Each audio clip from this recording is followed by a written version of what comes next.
coming up on this extraordinary Las Vegas Grand Prix F1 update. It doesn't matter what the circumstances are, if the planks are below the required 9mm, that is a slam dunk disqualification.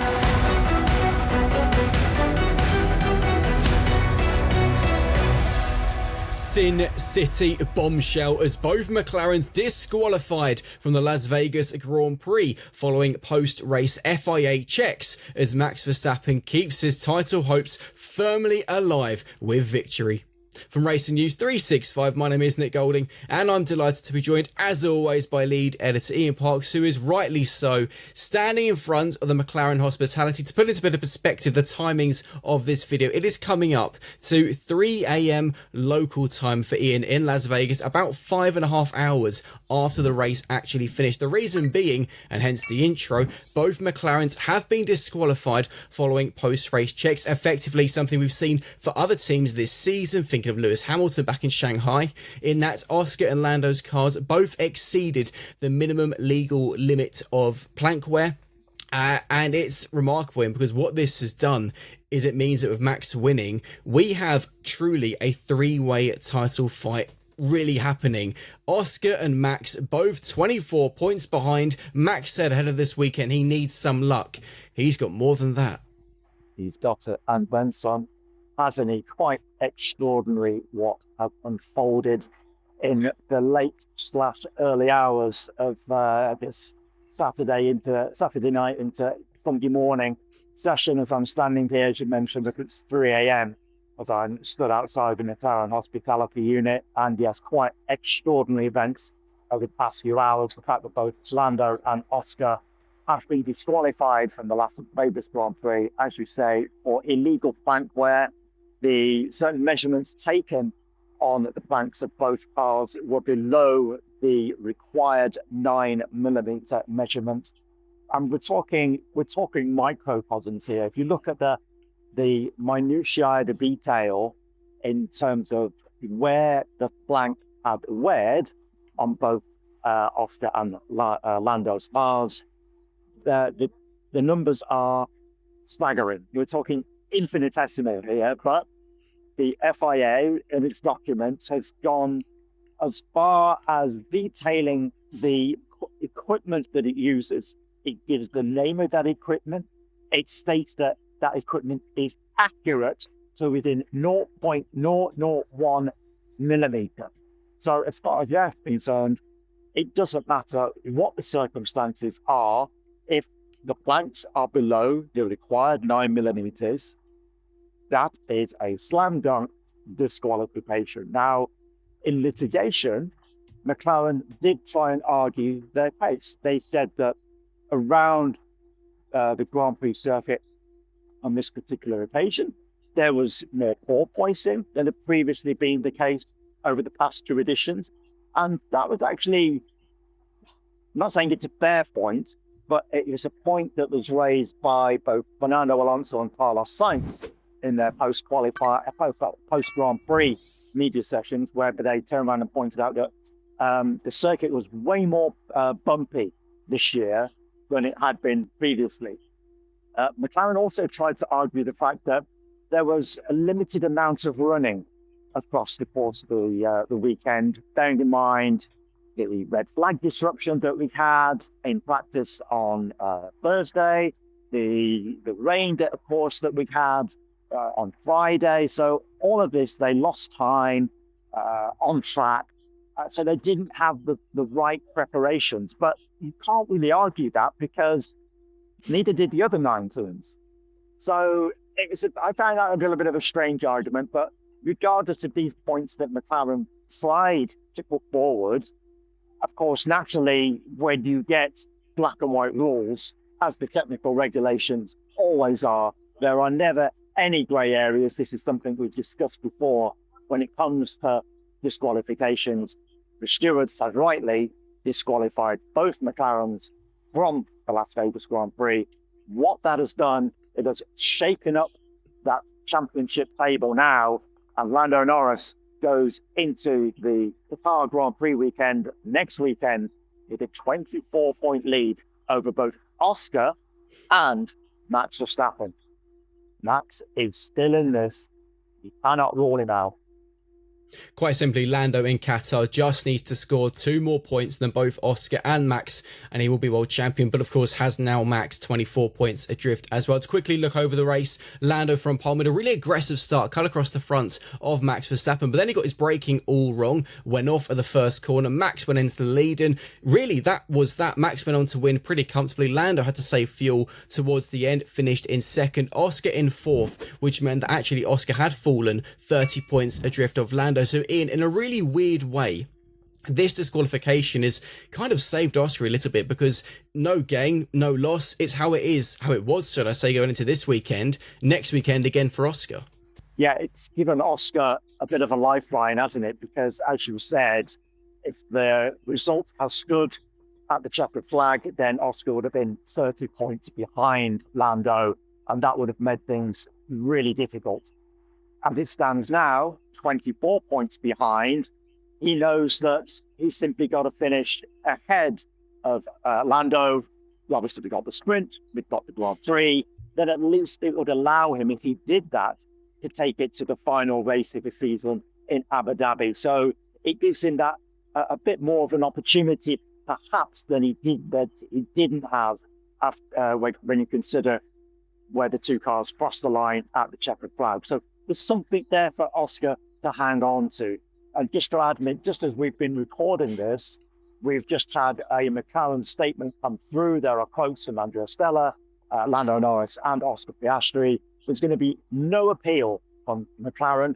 Obviously, as I've said previously, these are black and white technical regulations. You can argue to the cows come home about certain extenuating circumstances, and the quotes from Andrea Stella do point out to excessive porpoising that they've not experienced across any part of the weekend leading up to the Grand Prix. And that is something that they are going to investigate, McLaren.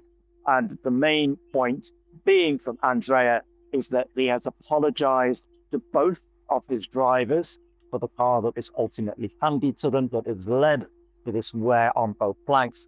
And he has also apologized to the rest of the team, to the fans, and to the team's partners, because, of course, this has added a stain on what was, or what is, and has effectively been a tremendous season for the team. Without doubt, one of the best in its history. As I say, this is something that they would not want it to have gone through. They have done, they are doing, but as Andreas pointed out, it's now full focus onto the final 2 Grand Prix of this season, and to get one of its drivers over the line with regards to clinching that Drivers' Championship, because, as we highlighted, Max Verstappen is still in this. It is so interesting that now this season we've seen 5 drivers disqualified for excessive blank wear. Obviously Lewis Hamilton, we've had Pierre Gasly, Nico Hülkenberg, now both McLaren drivers. But we've got to move on to the man you just mentioned, Max Verstappen, who started in second, capitalised on Lando's mistake, went on to win, set the fastest lap on the final lap in true Max Verstappen fashion. 24 points adrift. He got the luck he needed, but to put it simply, Ian, he has done everything he needed to do in Sin City. It was another great performance, but my word, it was so nearly all over within about the first few seconds, because boy, was that a super aggressive move from Lando Norris against Max. It almost had Max in the wall within about, as I say, those first few seconds off the line.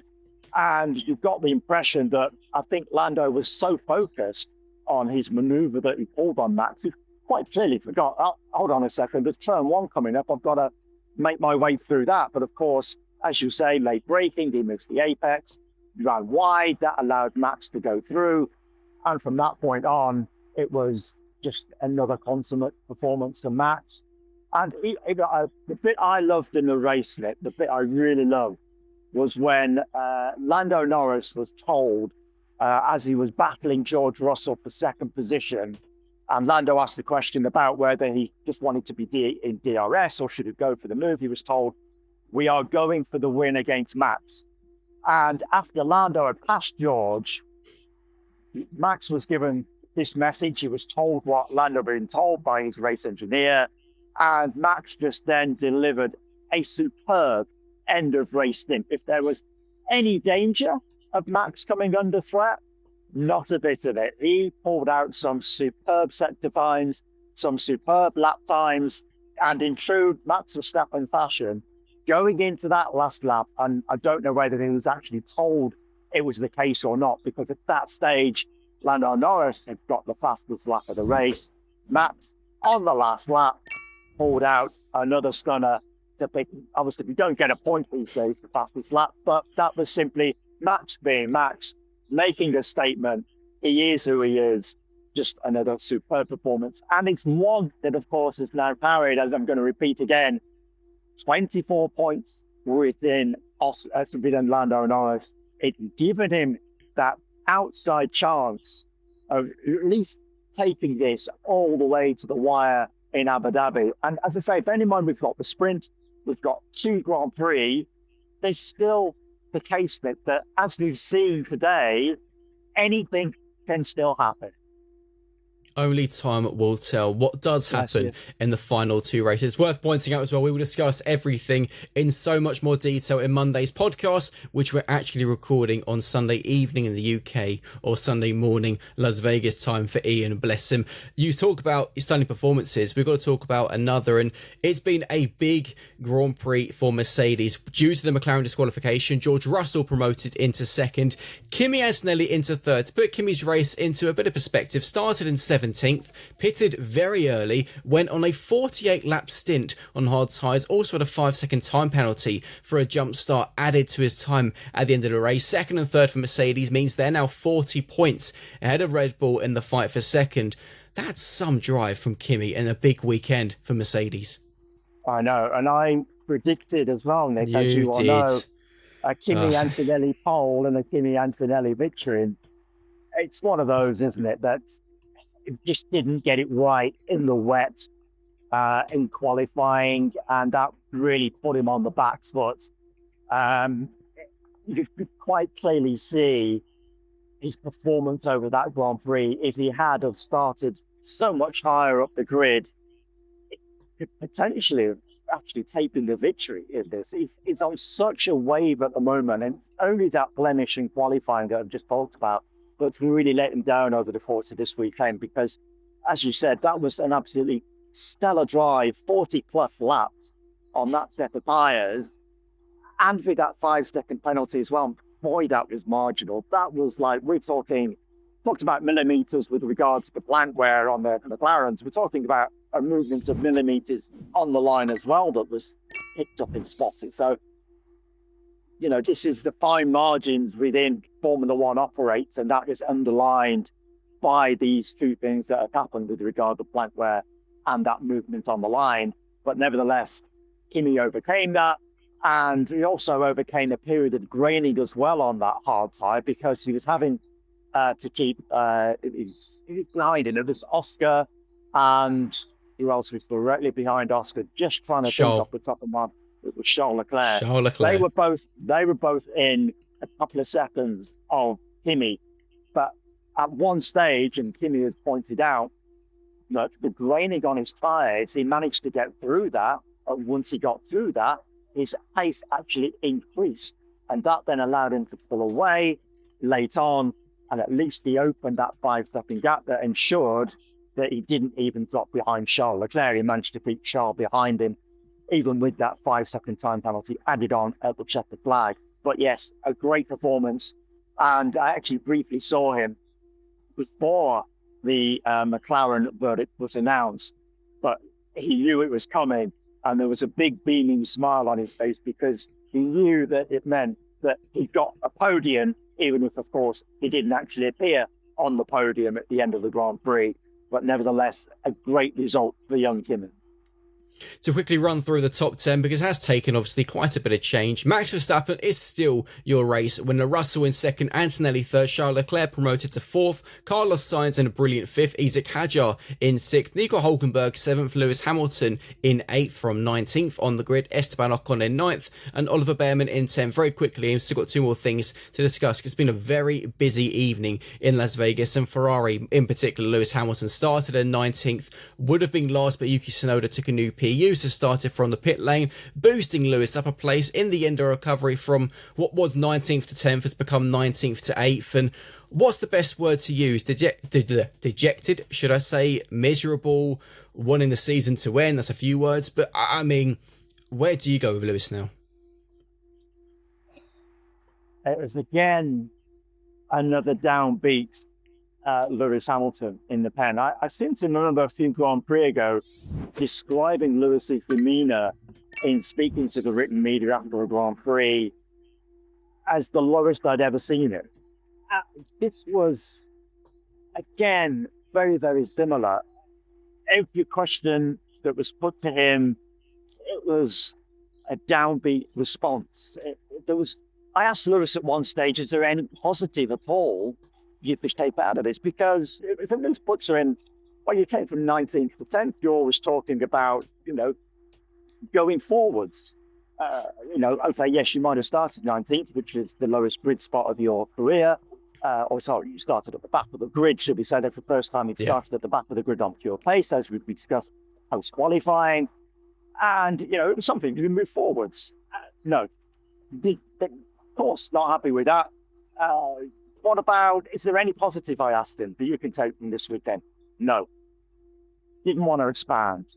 And then it went on to discuss, can you look forward to the postseason and put the season behind you and try and recuperate going into next season? I don't know. I'm going to have to look into it, which was a really, really strange response, which then immediately prompted me to turn around and say, or ask, are you going to retire, Lewis? To which he shook his head and said, no, twice. So he's not going anywhere. But boy, this is a very dejected, downbeat Lewis right now, who is really struggling for answers with his form, with his performance. And going into next season, he's got to hope that with a clean slate, with a new car beneath him, it's going to do something for him. But right now, as you just rightly mentioned, Nick, it's almost the case of he can't wait to get these next 2 weeks, these next two Grand Prix out of the way and just put this past year behind him, which he has described as the hardest and the worst year of his F1 career. We do still have one more talking point very quickly, because Racing News 365 in collaboration with Formula.hu understand that Aston Martin are set to sack CEO and team principal Andy Cowell. Kind of got discovered around the time we were waiting for the McLaren verdict. What a time to find it out. I mean, extraordinary. Yeah, it's quite extraordinary what's unfolded. As I say, the additional story, as if we needed any more after what's happened with McLaren. But yes, this has emerged that Andy Cowell, team principal and CEO, has only been in position just over a year. We understand that he's had a difference of opinion with Adrian Newey, who came in, of course, in March this year as a shareholder and as managing technical partner, coming to try and reinvigorate Aston Martin to design yet another hoped-for winning car, bearing in mind the plethora of drivers and constructors' titles he's won with his various teams in the past, and the number of cars that he's designed, that have taken those titles over the years. So, as I say, this difference of opinion, and as far as Lawrence Stroll is concerned, the owner, of course, is only ever really going to back one of those two guys, and bearing in mind the amount of time that he spent in trying to lure Adrian Newey into the team. And of course, despite the position that Andy holds, CEO, not just team principal, but CEO, it's now been determined, or so we're going to discover very shortly officially, that for Andy, it's the end of the road with the team. Just very quickly, just to round up, it has been mentioned in terms of a replacement. Christian Horner, of course, that's no surprise. And Andreas Seidel, the former McLaren team principal, who, of course, went on to Audi. And unfortunately for him, he didn't last too long in that position either. Now, I understand Andreas Seidel is the favourite compared to Christian. Bearing in mind, you have to remember, of course, that we understand that one of the reasons behind Adrian Newey's departure from Red Bull was the fact that given all the furore that took place around Christian Horner, he decided to move on from that and seek pastures new. So could Adrian and Christian really work together again? Only time will tell, but for now, as I say, former McLaren team principal Andreas Seidel, sorry folks, would appear to be the front runner. Ian, amazing stuff as always. And as I've mentioned, we will discuss everything in much more detail in Monday's podcast. Please do go and get some rest, my friend, because as I've mentioned, it is now approaching 3:30 a.m. in the morning in Sin City. For those who've enjoyed this F1 update, please do smash the like button, subscribe to the channel, comment below your thoughts on everything that's happened in Las Vegas, and also let us know any questions you have for us to answer in our Las Vegas fan questions video. For myself and Ian, we'll see you on Monday for the podcast. See you later. Thank you for watching and listening as always, folks. See you in the podcast.